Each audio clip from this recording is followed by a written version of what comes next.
much like the structure of this law in that there was a separate standalone provision that set the predicate and then a separate provision imposing the fee. But fees, license fees, fees for a hunting license, everybody knows those are taxes.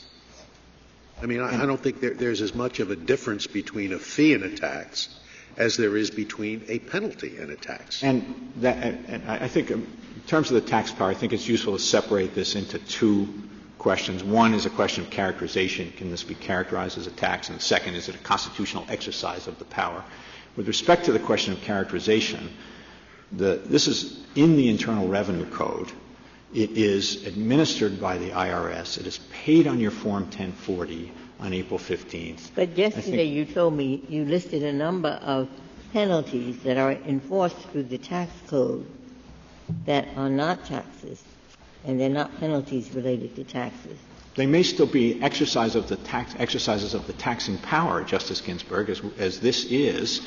And I think there isn't a case in which the Court has, to my mind, suggested that anything that bears this many indicia of a tax can't be considered as an exercise of the taxing power. In fact, it seems to me the license tax cases point you in the opposite direction. And beyond that, it seems to me the right way to think about this question is whether it is capable of being understood as an exercise of the tax power. The President said it wasn't a tax, didn't he? Well, Justice Scalia, there's two things about that. First is it seems to me what matters is what power Congress was exercising. And I think it's clear that they were exercising the tax power as well as. You're making two arguments. Number one, it's a tax, and number two, even if it isn't a tax, it's within the taxing power. I'm just addressing the first. What the President said is it a tax or not a tax? The President didn't think it was. The President said it wasn't a tax increase because it ought to be understood as an incentive to get people to have insurance. I don't think it's fair to infer from that anything about whether this is an exercise of the tax power or not. Well, isn't the tax is to raise revenue. Tax is a revenue-raising device, and the purpose of this exaction is to get people into the health care risk pool before they need medical care, and so it will be successful if it doesn't raise any revenue, if it gets people to buy the insurance. That's what this penalty is. This penalty is designed to affect conduct. The conduct is buy health protection, buy health insurance before you have a need for medical care. That's what the penalty is designed to do, not to raise revenue. That is true, Justice Ginsburg. That is also true of the marijuana tax that was upheld in Sanchez. That's commonly true of penalties under the Code. They do, if they raise revenue, they are exercises of the taxing power.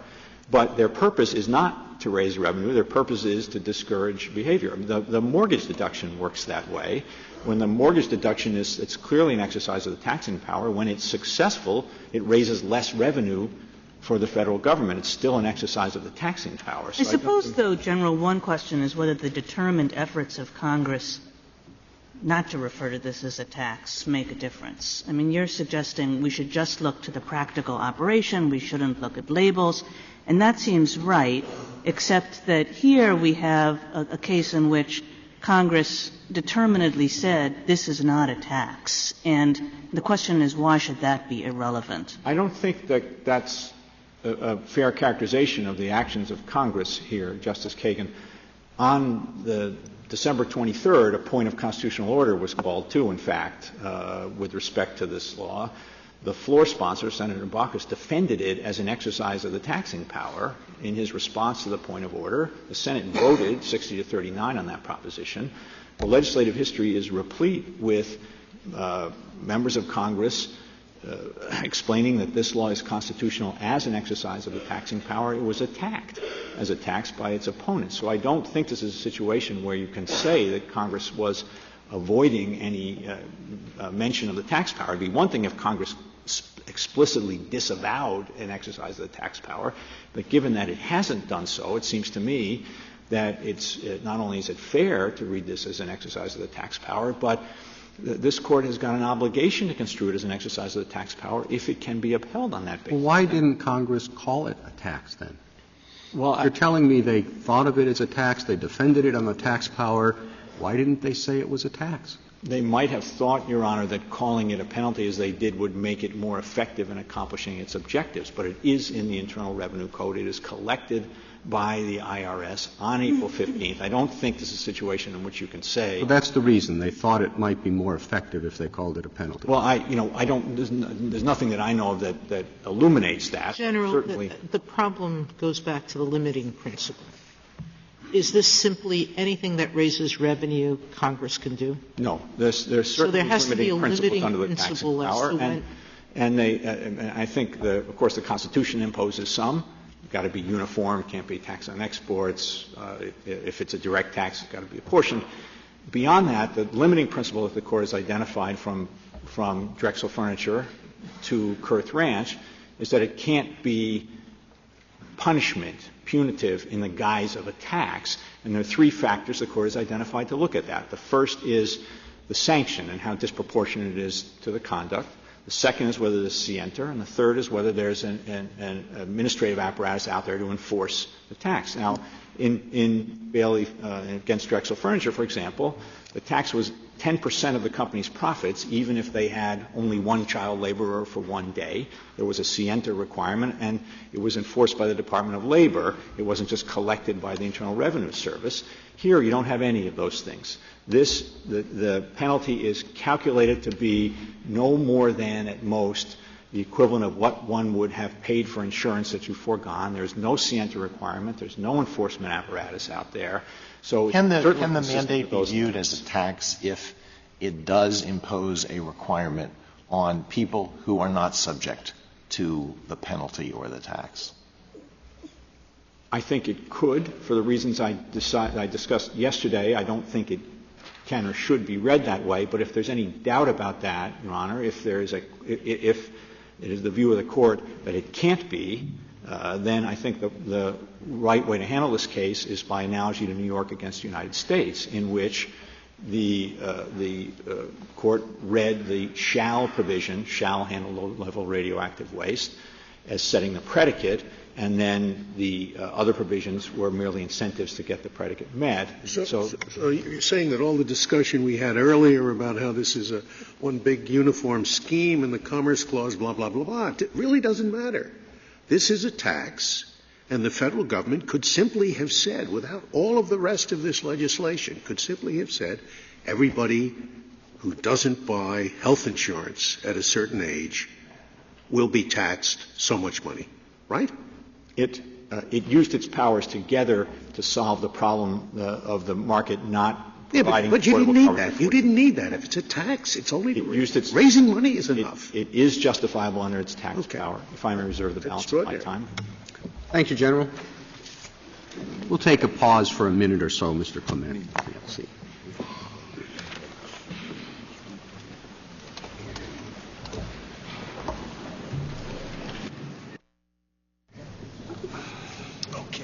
All right, why don't we get started again?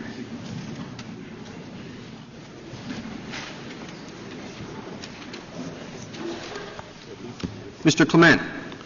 Mr. Chief Justice, and may it please the Court, the mandate represents an unprecedented effort by Congress to compel individuals to enter commerce in order to better regulate commerce.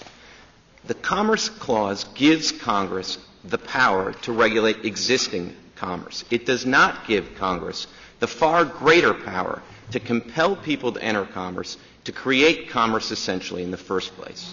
Now, Congress, when it passed this statute, did make findings about why it thought it could regulate the commerce here. And it justified the mandate as a regulation of the economic decision to forego the purchase of health insurance. That is a theory without any limiting principle. Do you accept the General's position that you have conceded that Congress could say, if you're going to consume health services, you have to pay by way of insurance? That's right, Justice Sotomayor. We say, consistent with 220 years of this Court's jurisprudence, that if you regulate the point of sale, you regulate commerce, that's within Congress's commerce power. All right. So what do you do with the impossibility of buying insurance at the point of consumption? Virtually you force insurance companies to sell it to you? Well, Justice, I think there's 2 points to make on that. One is a lot of the discussion this morning so far has proceeded on the assumption that the only thing that's at issue here is emergency room visits, and the only thing that's being imposed is catastrophic care coverage.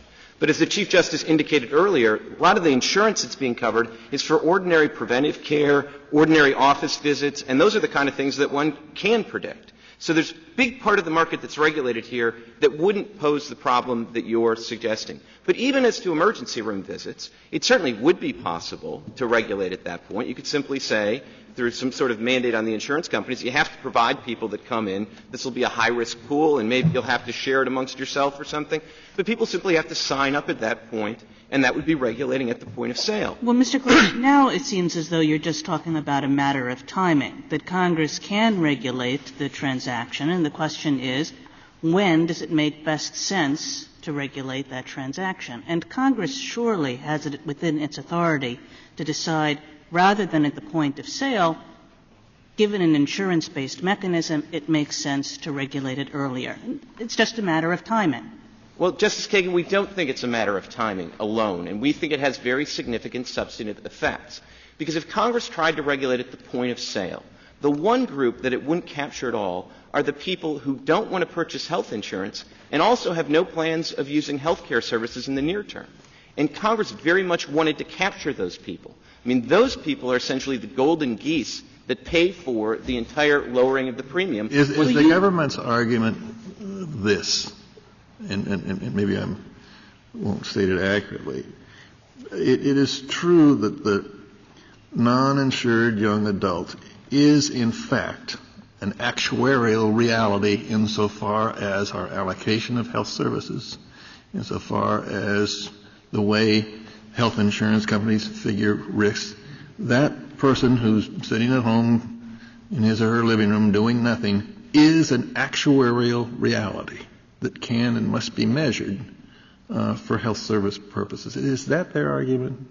Well, I don't know, Justice Kennedy, but if it is, I think there's at least 2 problems with it. One is, as Justice Alito's question suggested earlier, I mean, somebody who's not in the insurance market is sort of irrelevant as an actuarial risk. I mean, we could look at the people not in the insurance market, and what we'd find is that they're relatively young, relatively healthy, and they would have a certain pool of actuarial risks that would actually lead to lower premiums. The people that would be captured by guaranteed rating and community issue, guaranteed issue and community rating, would presumably have a higher risk profile, and there would be higher premiums. And one of the things Congress sought to accomplish here was to force individuals into the insurance market to subsidize those that are already in it to lower the rates. And that's just not my speculation. That's finding I at 43A of the government's brief that has the statute, and that's one of the clear findings. Doesn't that work the way Social Security does? Let me put it this way. Congress in the 30s saw a real problem of people needing to have old age and survivors insurance. And yes, they did it through a tax, but they said everybody's got to be in it, because if we don't have the healthy in it, there's not going to be the money to pay for the ones who become old or disabled or widowed. So they required everyone to contribute. There was a big fuss about that in the beginning, because a lot of people said, maybe some people still do today, I could do much better if the government left me alone. I'd go into the private market, I'd buy an annuity, I'd make a great investment, and they're forcing me to pay for this Social Security that I don't want. But that's constitutional. So if Congress could see this as a problem, when we need to have a group that will subsidize the ones who are going to get the benefits, it seems to me you're saying the only way that could be done is if the government does it itself. It can't involve the private market. It can't involve the private insurers. If it wants to do this, Social Security is its model. Government has to be a government takeover. We can't have the insurance industry in it. Is that your position? No, I don't think it is, Justice Ginsburg. I think there are other options that are available. The most straightforward one would be to figure out what amount of subsidy to the insurance industry is necessary to pay for guaranteed issue and community rating. And once we calculate the amount of that subsidy, we could have a tax that's spread generally through everybody to raise the revenue to pay for that subsidy. That's the way we pay for most subsidies. Could we have an exemption? Could the government say everybody pays a share health care responsibility payment to offset all the money that we're forced to spend on health care, we the government? But anybody who has an insurance policy is exempt from that tax. Could the government do that? The government might be able to do that. I think it might raise some issues about whether or not that would be a valid exercise of the taxing power. And Under what theory wouldn't it be? Well, I do think that we get tax credits for having solar-powered homes. We get tax credits for using fuel-efficient cars. Why couldn't we get a tax credit for having health insurance and saving the government from caring for us? Well, I think it would depend a little bit on how it was formulated, but my concern would be, the constitutional concern would be that it would just be a disguised, impermissible direct tax. And I do think, I don't want to suggest we get to the taxing power too soon, but I do think it's worth realizing that the taxing power is limited in the ability to impose direct taxes. And the one thing I think the framers would have clearly identified as a direct tax is a tax on not having something. The framing generation was divided over whether a tax on carriages was a direct tax or not. Hamilton thought that was an indirect tax. Madison thought it was a direct tax. I have little doubt that both of them would agree that a tax on not having a carriage would have clearly been a direct tax. I also think they would have thought it clearly wasn't a valid regulation of the market in carriages. And, if you look at Hilton against the United States, that's this Court's first direct tax. Let me ask, can I go back for a step? Because I don't want to get into a discussion of whether this is a good bill or not. Some people think it's going to save a lot of money. Some people think it won't. So I'm focusing just on the Commerce Clause, not on the Due Process Clause, the Commerce Clause. And I look back into history, and I think if we look back into history, we see sometimes Congress can create commerce out of nothing. That's the National Bank, which was created out of nothing to create other commerce out of nothing. I look back into history, and I see it seems pretty clear that if there are substantial effects on interstate commerce, Congress can act.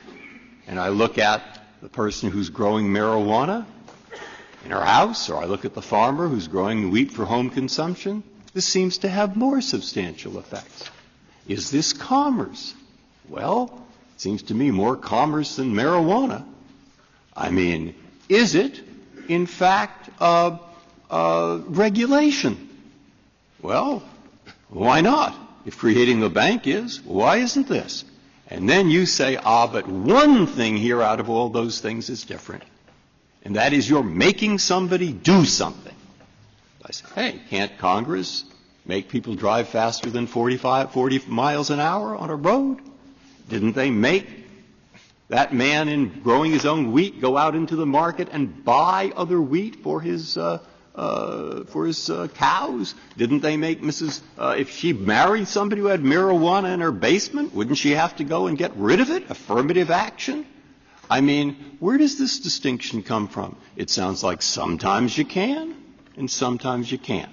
So what is argued here is there is a large group of but what about a person that we discover that there are a disease is sweeping the United States, and 40 million people are susceptible, of whom 10 million will die? Can't the federal government say all 40 million get inoculation? So here we have a group of 40 million, and 57% of those people visit emergency care or other care which we're paying for, and 22% of those pay more than $100,000 for that. And Congress says they're in the midst of this big thing. We just want to rationalize this system they're already in. So there, you got the whole argument. And I would like you to tell me, looking Answer back those questions in inverse order. No, it's one question. It's looking back at that history. The thing I can see that you say to some people, go buy, why does that make a difference in terms of the Commerce Clause? Well, Justice Breyer, let me start at the beginning of your question with McCullough. McCullough was not a Commerce Power case. It was both? It was not — no, the bank was not justified and the corporation was not justified as an exercise of the Commerce Power. So that is not a case that says that it's okay to conjure up the bank as an exercise of the Commerce Power. And what, of course, the Court didn't say, and I think the Court would have had a very different reaction to, is, we're not just going to have the bank, because that would be necessary and proper. We're going to force the citizenry to put all their money in the bank, because if we do that, then we know the Bank of the United States will be secure. I think the framers would have identified the difference between those two scenarios, and I don't think that the great Chief Justice would have said that forcing people to put their deposits in the Bank of the United States was necessary and proper.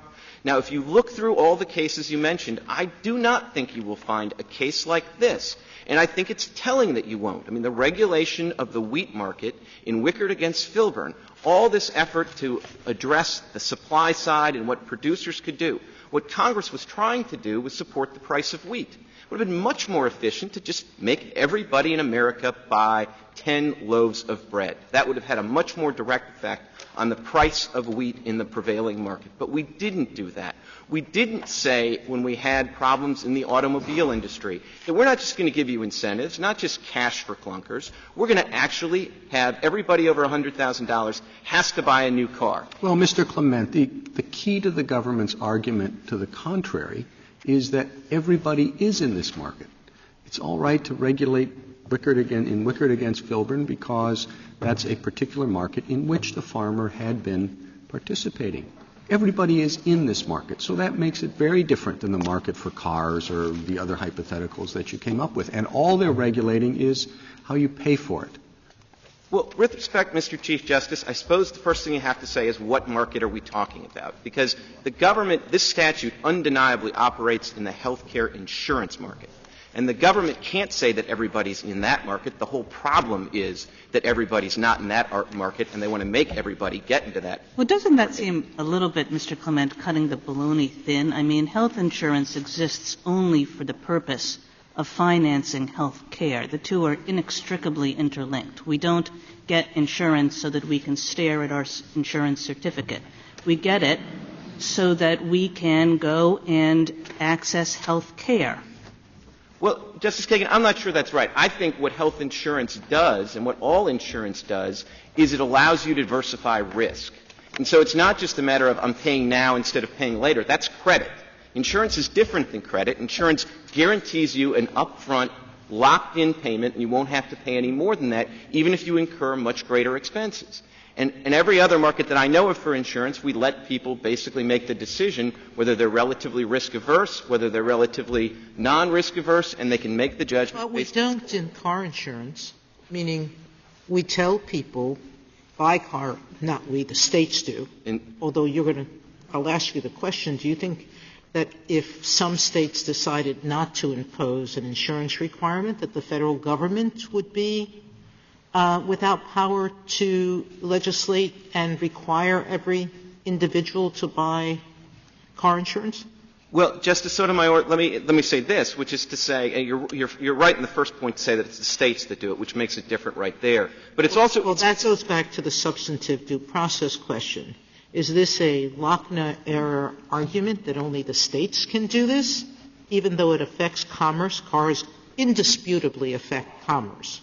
So are you arguing that because the states have done it all along, the federal government is no longer permitted to legislate in this area? No, I think you might make a different argument about cars than you would make about health insurance, unless you tried to say that, health insurance, I've never gotten into